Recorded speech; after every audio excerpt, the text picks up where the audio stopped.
I went to button up the transmission and then decided to turn this. Does not feel good. I did something real bad.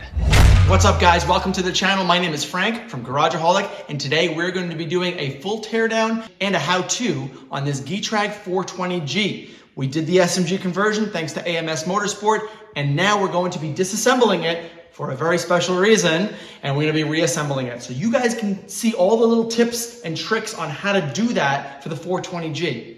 Now the 420G comes in all V8 modeled older style BMWs like the E34 V8 for the M60, the M62, S62, but it also bolts onto this S54, which we have here, and we're going to be putting it into our E30 M3 S54 project.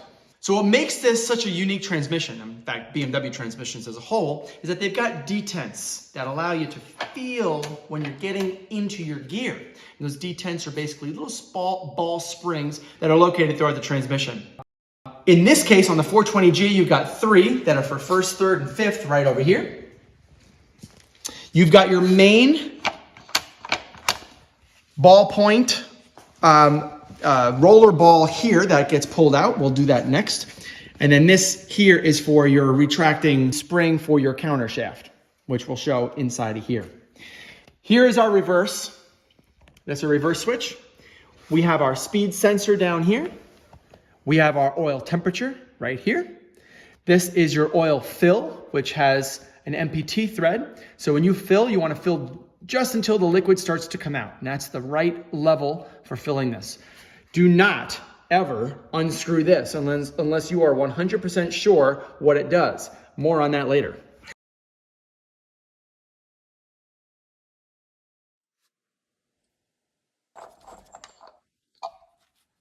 Hands are very carefully coordinated. All right, so now I can just take it out.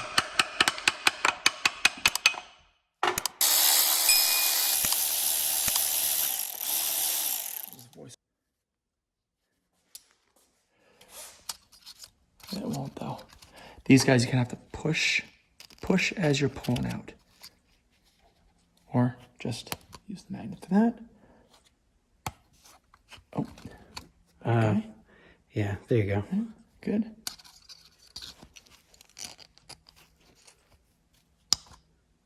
Good. There, that's the great shot. Great shot. Yeah, you gotta use the spring to tweak it out. There you go. Say the opposite way, yep. And then just give it a huge pull. Slide it back. Look at you, you son of a gun. You know what I mean? Yeah, and then you should just be able to push the pin up. Great. Okay. Perfect. 1, 2, 3, 4, 5, 6, 7, 8, 9, 10 on the bottom. And now you're basically completely disassembled and you have to separate the halves. When you're doing the bell housing first, you kind of want to take the tail side and maybe screw that in so that you know that you're not going to separate both at the same time. It's just good practice. So now, to remove this, there is, forgot to take, this is the sheath for the transmission input, and that goes right in there, and there's 4 M6 bolts that go and screw that in. You just take that out, set it aside. And now this actually can come loose. In order to loosen it, you typically want to use a soft blow hammer. You want to give it a little how's your father.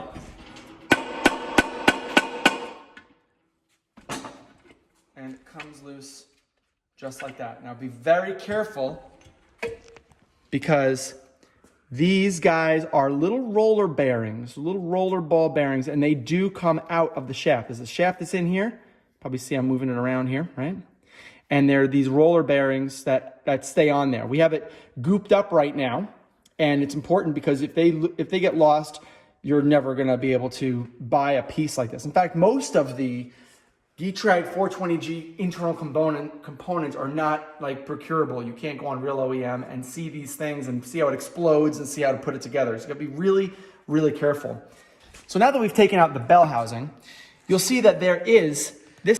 You'll see that there is. This is the this here is the machining job that AMS Motorsport did. And what it allows you to do is this is your main shaft. The main shaft sticks inside of here.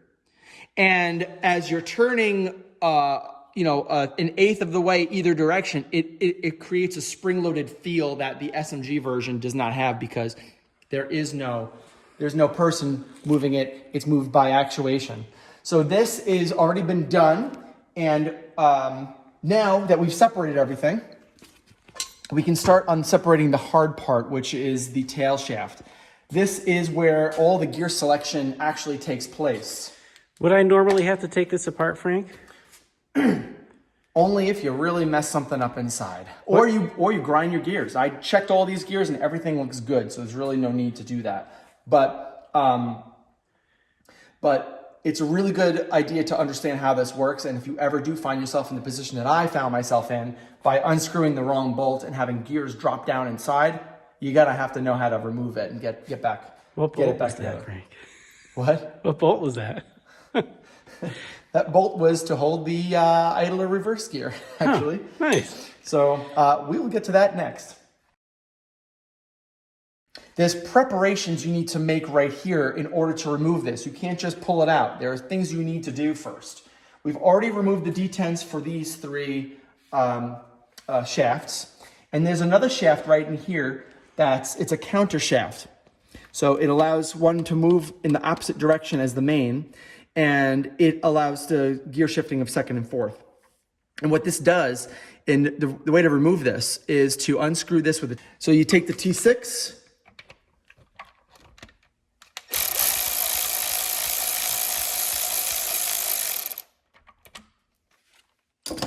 pull this out. Okay. There's a little trick on how to remove this, because these are roller bearings as well. And this is now sliding in here. What you have to do is you kind of need to stick your finger in there, stick the pin up. You got to get the pin up, and then you can slide this piece out.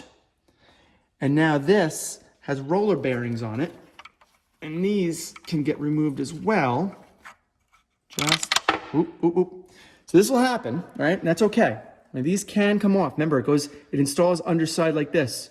And these guys just sit on there with a little bit of friction from whatever goop you had in there or oil.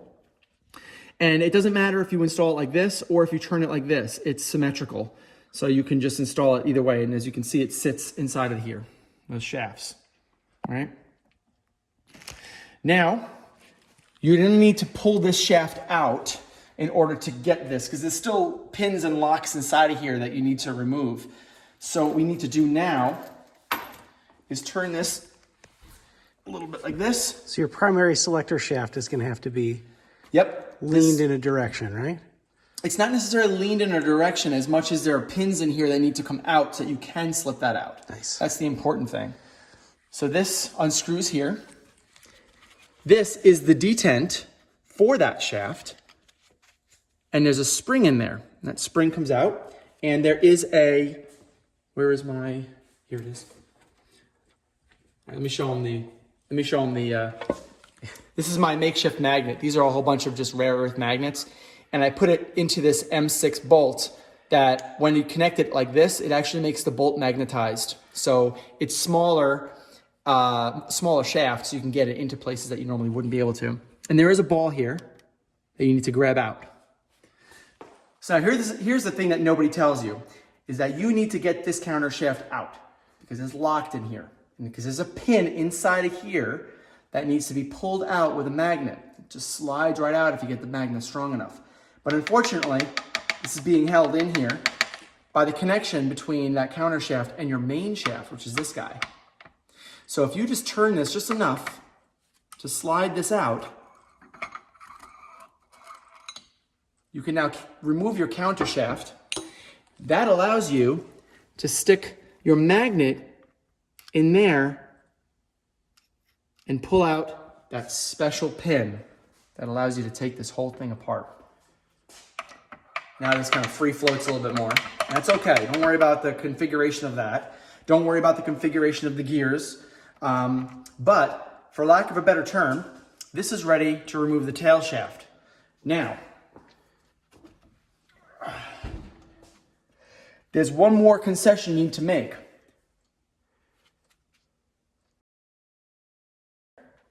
There still is one more piece you need to remove, and that's this guy, which again is another detent.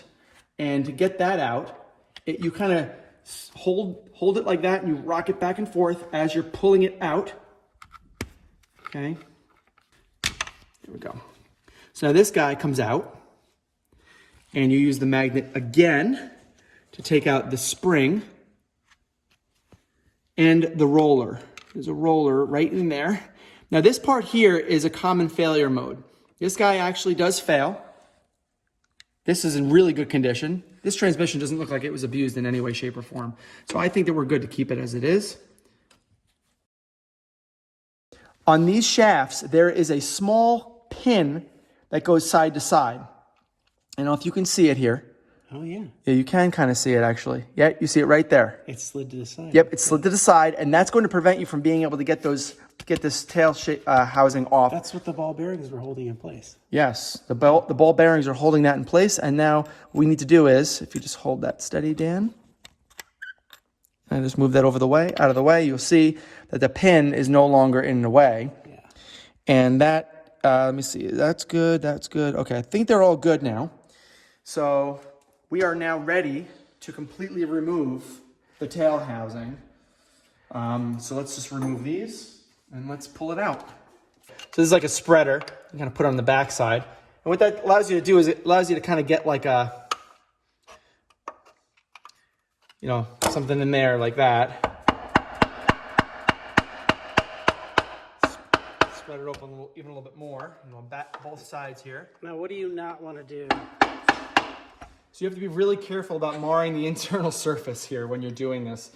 And there's also a lot of parts that are close to that union, right? So yeah, so on this side here, you have a whole plate here, and that plate you'll see as we have to remove it. But that plate, you don't want to get too deep with your wedge Yeah. So you kind of want to do a little bit on each side until it kind of comes loose.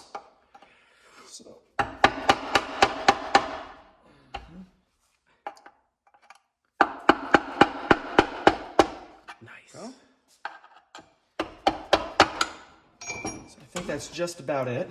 Now it should pry apart pretty easy. Should, yeah.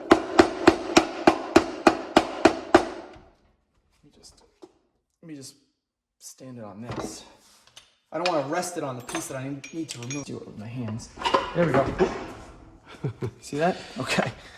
All right. Not the most graceful thing, but it did work. There we go. Collar for the ring is, and it's this guy that you can. That's what you have to be careful of not marring. Yep. So you can see how this thing works, right? He's selecting different gears. And this guy is your selector, right? So this kind of goes in and out. So you're going like this here. A little bit like that. That's what this is. So is this neutral? Yes, this is in neutral. You can tell because I'm holding the output shaft. I'm spinning the input shaft. But there is resistance on this. I can definitely feel it still moving on me, but if I hold it enough, it won't move at all. So there's definitely resistance going on there. And this is how you remove it. Now, let's talk about what I did wrong. Remember I told you about this? That 13mm bolt actually screws into this right here and this shaft, which is a counterbalance. It's a counter gear, and it's supposed to spin just like that inside of here. When I disconnected it, I forgot to put it back on, and when I had the transmission on, I started spinning the output shaft just to say, oh, does it work? And all of a sudden, gears and metal and parts started dropping from it, and I'm like, and then it started binding up the gears, and I'm like, this is catastrophic. But as I started to remove everything, I realized that it's not as bad as you think. It really isn't. If you just kind of get in there and take your time with it and really learn how the system works, then you're no longer fearful about the intricacies of how this transmission functions. I did call a couple of companies to see if they would be willing to just take the transmission and fix it for me, and they said yes, anywhere between $4,000 and $5,000 to do so. I said, no thank you, I'll rather learn on my own. So here we are. So for reassembly, you just want it in neutral and you want reverse to be in place, right? Yeah, we'll do the reassembly next.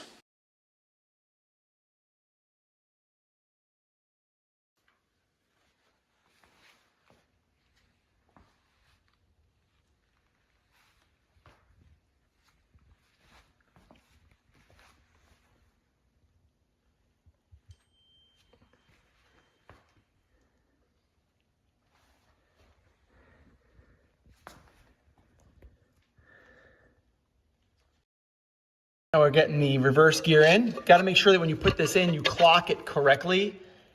That the let's see if I can, that hole is facing in the right direction, right on the outside of that hole. If not, you're not going to be able to turn this shaft after you have it pressed in. If you push it in, you're not going to be able to turn it. So you make sure it's clocked correctly beforehand. And then you put that in that correct orientation. And then you start screwing it in from the backside. Make sure that that screw penetrates through the entire thread, and you'll start seeing it come through the center of that shaft. There it goes. Tighten that down. And spin that gear, Dan. That's what you want. All right, so now we're ready to reinstall the tail housing onto the transmission. We have kind of everything set up here. One thing that we really need to make sure of is that this transmission is in neutral. So that means that you spin the input. You can see it's actually spinning, but again, if I hold on to it, it's actually a neutral. The bearing needs to be configured like this. And on top, these are tapered bearings and they need to sit just like that. And then finally, the countershaft will not be installed yet. It'll be installed afterwards, but it does install like this, which is where that little pin that I was telling you about goes in. So when we put this guy in, what's gonna happen, it looks something like this. So when you're shifting, it's actually moving this in and out along with this guy moving in and out because they're connected. But we'll get more on that later. So we're gonna check 4 things. First is neutrality, we already checked that. Second, the bearing in this configuration, we're good. Third, neutral. All these guys are all sitting in the same location. And of course, finally, I talked about these pins before, but I didn't really push it too far, but these are the pins, and these pins can slide in and out. But when we're installing it, you have to make sure that they are fully centered inside of the shaft. That way, when we slide the tail housing on, it'll smoothly sail right inside there, and you'll know it because the mating faces will adhere nicely. And one more cliched platitude, one more thing. Don't forget about putting the magnet in between the tail housing and the center housing. That just slips right in there. Bam. That's it. All it is a magnet, and it holds all of the shavings and metal that ever comes out of this whole thing, keeps it all down below, kind of like an oil drain plug. Now that we've got it, we just take this, we make sure that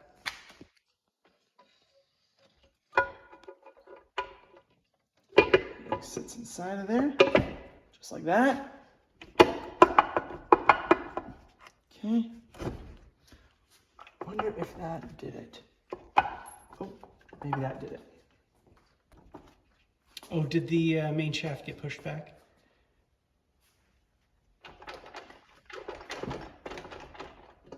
Still neutral? No. Okay, so it's the main shaft, that's all. There you go. Yeah, okay, let's see if that did it. And then rotate so that we're going to spin this so that we can get the reverse gear to mesh. Got it. Bingo. Okay. Okay. Now we're just going to put a couple of these guys in just to hold it in place. And also allow the glue to set. We're putting a little bit of some assembly lube on this shaft here. It goes right in there like that. And then push it in. And then this guy slides in. Remember, this has to face upward. And it's gonna sit a certain way. Bam, just like that.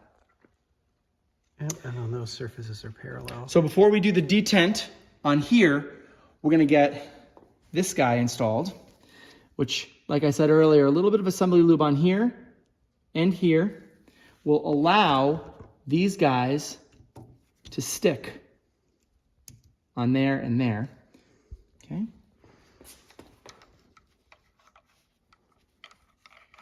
Like that and like that. And now this guy sits partially installed, right? It's gonna go all the way through, but we don't want it to go all the way through. Just partially installed. And then we just sit it on top there.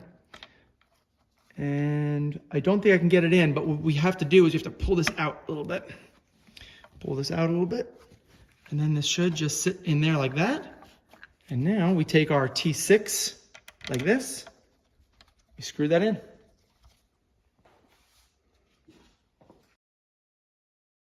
Now we want to use a little assembly lube on these guys. And you install each of these, move them back and forth a little bit. So kind of exercise the lube. And then you can just put these on the outside. 1, 2, even it out. 3, and 4. Okay. Now, we install the tail, install the bell housing.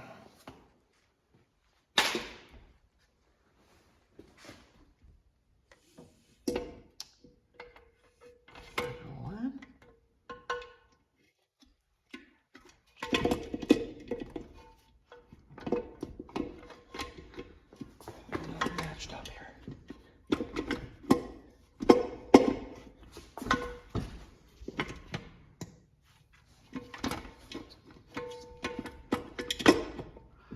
I think that's it. Okay.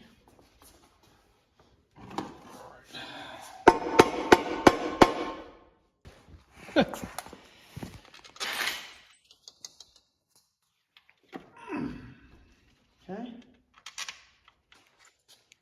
Next is the neutral detent. Goes right in vertical. It does not go like this. It goes in vertical. And then this guy sits inside. And then you just hammer it in. See if that makes a difference. Okay. That's it. That's what that guy does. Okay.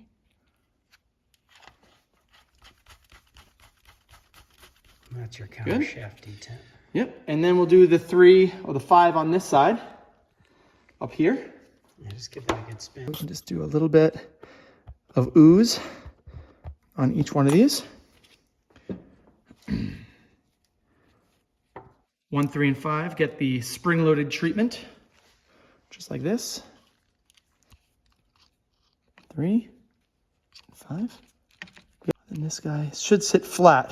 If it's not sitting flat, you need to make sure that you're back into neutral. That's the only way that. And those pins are out of the way. Yep, pins need to be out of the way, nice and flat. Once you have that all set, this sits like that. And then, if you haven't lost your 10mm yet, you're good to go. Okay. Now you got to put the output shaft on the spline. There we go. It should slide on. Don't force it. Okay.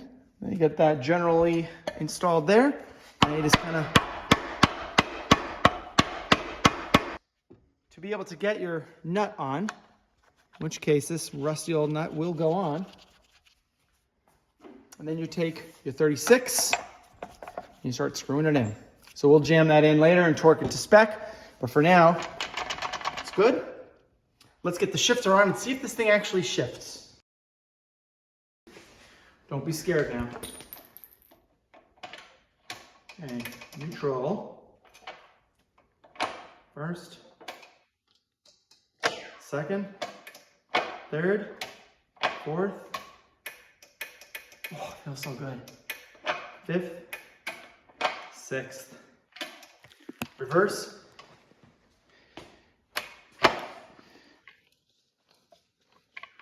Bing, bang, boom. All right. Okay. All right, guys, I think you could probably figure out the rest from here on out. I'm not gonna spell everything else out here in terms of the rest of the reassembly and cleaning and fine-tuning all the details, but that's all we got today. Thank you so much for watching the one and only video dedicated to the full rebuild and teardown of the Getrag 420G. My name is Frank from Garageaholic, and thank you for watching. Please like and subscribe. Later.